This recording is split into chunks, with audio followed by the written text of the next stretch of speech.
Hey everyone, हम बहुत ही systematically देख रहे हैं इंग्लिश सीखने के जो तरीके हैं। आई नो कि ग्रामर में बहुत सारे लोग बोर होते हैं, लेकिन यहाँ पे ना ग्रामर के साथ साथ में ग्रामर आपको ऐसा लग रहा है कि यहाँ पे देखिए इज़ एम का यूज़ दिया हुआ है, इज़ एम आर, जो कि मैं आपको पहले से ही सिखाते आ रही हूँ।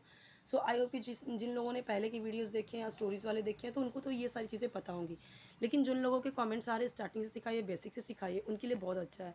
अब देखिए लास्ट वीडियो में मैंने आपको बताया था, ये जो था ये आपका था प्रेजेंट इंडिफिनिट टेंस का। ठीक है, प्रेजेंट इंडिफिनिट टेंस में हमने देखे थे कई सारे सेंटेंसेस जो हम ग्रामर के रूल नहीं पढ़ रहे थे, हम सीधा सीधा सेंटेंसेस हमने पढ़े। ठीक है, ठीक इस तरीके से आपको डू डज का यूज़ करना है और एस आई एस का कहाँ पे ऐड करना है वो हमने सेंटेंसेस के थ्रू देखे। हमने सिर्फ ग्रामर नहीं देखा, हमने सेंटेंसेस, हमने इंग्लिश के थ्रू ग्रामर देखा, जो कि काफ़ी ईजी हो जाता है समझना, पढ़ना और बोलने के लिए भी, और प्रैक्टिस भी होता रहता है। अब हमने लास्ट वीडियो में देखा था present indefinite tense, and as we know कि प्रेजेंट इंडिफिनिट टेंस के बाद किसका नंबर आता है, कंटिन्यूस टेंस का। हम यहाँ पे कंटिन्यूस टेंस नहीं पढ़ने वाले हैं, हम सेंटेंसेस के थ्रू समझेंगे कि कंटिन्यूस टेंस क्या है। तो बिल्कुल भी बोर होना ही नहीं है कि ग्रामर है, क्योंकि हम तो यहाँ पे इंग्लिश ही सीख रहे हैं और इंग्लिश के थ्रू हम यहाँ पे समझ लेंगे कि अच्छा ये कंटिन्यूस टेंस है। ओके, हम यहाँ पे ग्रामर रट्टा मारने नहीं बैठे हैं, हमें इंग्लिश सीखना है, तो वो हमें ध्यान देना है कि किस तरीके से आप इन चीज़ों का कैसे यूज़ करना है, और इसी को कंटिन्यूस टेंस बोलते हैं। तो थोड़े से रूल्स होते हैं, बहुत इजी होता है, सबसे इजी तो कंटिन्यूस टेंस ही होता है सारे टेंस के, प्रेजेंट पास्ट फ्यूचर के। Okay, so let's see, last वाले वीडियो ज़रूर देखिए, बहुत हेल्पफुल है सारे ही। ये 6 है तो इसके पहले मैंने 1 2 3 4 5 बनाया हुआ है, तो आप देखिए उसे। Use of is, am, are, इनका अगर हम देखें तो मीनिंग होता है, इज़ का मतलब है, एम का मतलब हूँ, और आर का मतलब है या हो, है का मतलब है या हो होता है।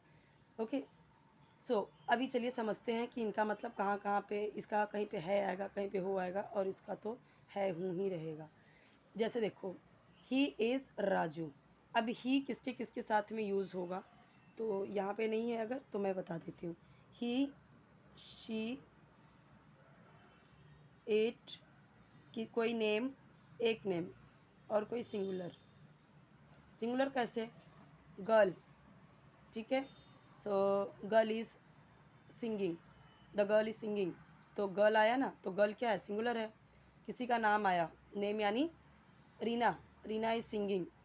ओके, तो और शी जैसे शी इज़ रीमा, तो वह रीमा है, तब आएगा। ओके, इट कोई जैसे नॉर्मल कोई चीज़ होता है, कोई लाइक कोई नॉन लिविंग थिंग यानी निर्जीव चीज़ें, या कोई इंसेक्ट्स, कोई जानवर के जब हम बात करते हैं तब इट आता है। ठीक है, वो हम देखते जाएंगे। He is Raju, last video में हमने बहुत समझा था, वह है राजू, वह राजू है। ठीक है, ही इज़ स्टैंडिंग, वह खड़ा है, ही यानी वह, इज़ यानी है, स्टैंडिंग यानी खड़ा है। जैसे हम क्लास में बोलते हैं ना, वाई आर स्टैंडिंग, यू बोलते हैं इसलिए आर लगाते हैं। यहाँ पे इज़ क्यों आया, क्योंकि ही है। तो जब हम बोलते हैं वाई आर यू स्टैंडिंग, तो तुम क्यों खड़े हो, तो ये स्टैंडिंग यहाँ पे जो है ना वो एज अ जेरंड काम करता है, लेकिन ये इसका अलग रूल है, ये हम कभी बाद में देखेंगे। बस यहाँ पे समझिए कि जब आपको बोलना है कि तुम खड़े क्यों हो, वह खड़ा क्यों है, वे खड़े क्यों हैं, सो तो इस तरीके से वे खड़े हैं जैसे बोलना हुआ, सो दे आर स्टैंडिंग। तो समझिए, अभी आगे आएगा तो चीज़ें हम देखेंगे बाद में। He is opening the door, he यानी वह, है यानी, इज़ यानी है, ओपनिंग, ओपन का मतलब होता है खोलना, आई एन जी लग गया, तो क्योंकि इज़ है और कोई चीज़ कंटिन्यूसली हो रही है, वो दरवाज़ा खोल रहा है, so he is opening the door, वह दरवाज़ा खोल रहा है, डोर यानी दरवाज़ा, ओपनिंग यानी खोल रहा है।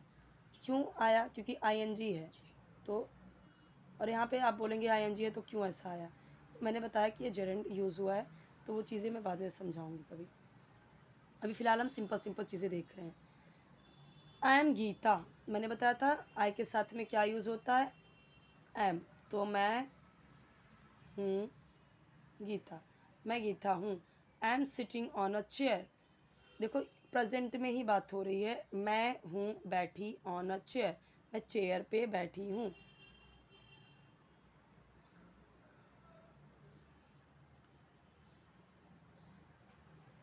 कुर्सी, चेयर यानी कुर्सी। मैं एक कुर्सी पर बैठी हूँ। Okay. I am reading a book, मैं हूँ पढ़ रही बुक, यानी अ बुक यानी बुक, बुक की एक ही बुक की बात हो रही है तो किताब, मैं किताब पढ़ रही हूँ। ठीक है। I am sitting on chair, जब भी कभी आपको बोलना है कि वह कुर्सी पर बैठा है, ठीक है, या फिर मैं कुर्सी पे बैठी हूँ, so I am sitting on a chair. Okay, he is sitting on a chair, इस तरीके से। They are Mohan and Sita, क्या आया जब मैं बोलती हूँ कि दो नाम प्लूरल आए, प्लूरल यानी जब दो नाम आए।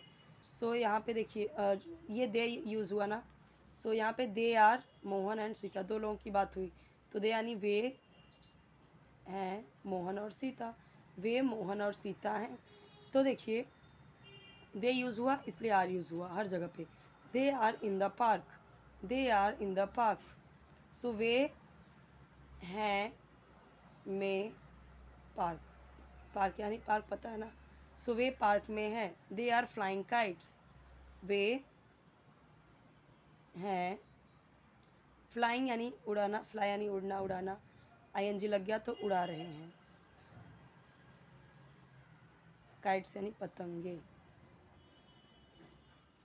काइट है तो एक काइट की बात हुई, और एस लग गया तो पतंगे कई सारी। हियर इज़ राधा, ये राधा है।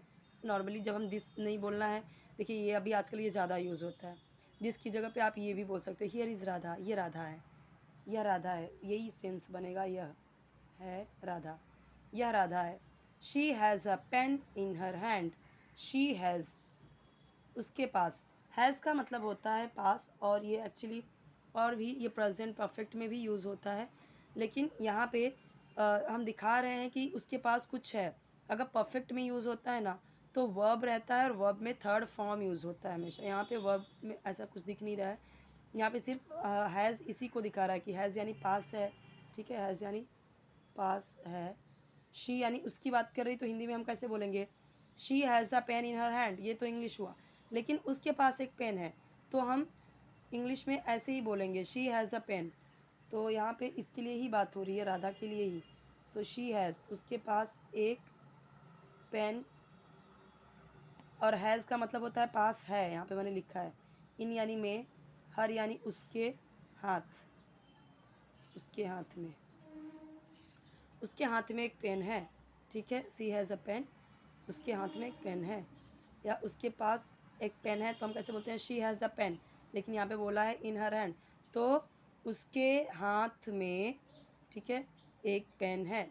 She is giving the pen to Rani, she यानी वह, she is giving, is giving यानी दे रही है, क्यों, क्योंकि इज़ है और आईएनजी है तो दे रही है। द पेन टू रानी, किसको, टू रानी, रानी को, पेन का मतलब पेन ही होगा, कलम, वह पेन रानी को दे रही है। अब यहाँ पे एक चीज़ समझिए, मैं यहाँ पे डिटेल में बता देती हूँ, मैं बहुत इजी तरीके से ये बताती हूँ ताकि याद रहे। ही शीट हमेशा याद रखिए से, ही शीट, और सिंगुलर, जैसे मैंने बोला बॉय, गर्ल, ओके, सिंगुलर जहाँ पे एस आई एस ना हो। ठीक है, जैसे चाइल्ड बोलते हैं, चाइल्ड इज़ क्राइंग, बच्चा रो रहा है तो इज़ आएगा, इसके साथ में क्या आएगा, is. He she it on singular के साथ में, यानी कोई एक नाम और सिंगुलर एक वचन। और आई, वी, यू, दे के साथ में आर।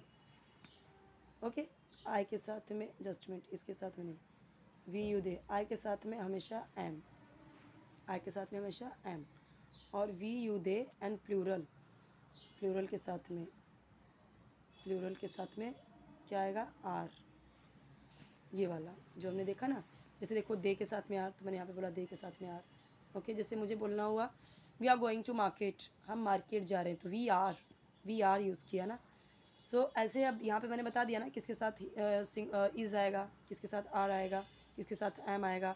ऐसे अब आप कई सारे सेंटेंसेस बनाइए, और अगर मान लीजिए आप नॉट वाले भी सेंटेंसेस बनाइए, जैसे यहाँ पे नॉट वाला तो नहीं है, जैसे मैं बताती हूँ, I am reading a book, ठीक है, I am reading a book. So अगर मुझे बोलना है कि मैं बुक नहीं पढ़ रही हूँ, सो आई एम नॉट, क्या आ जाएगा? I am not.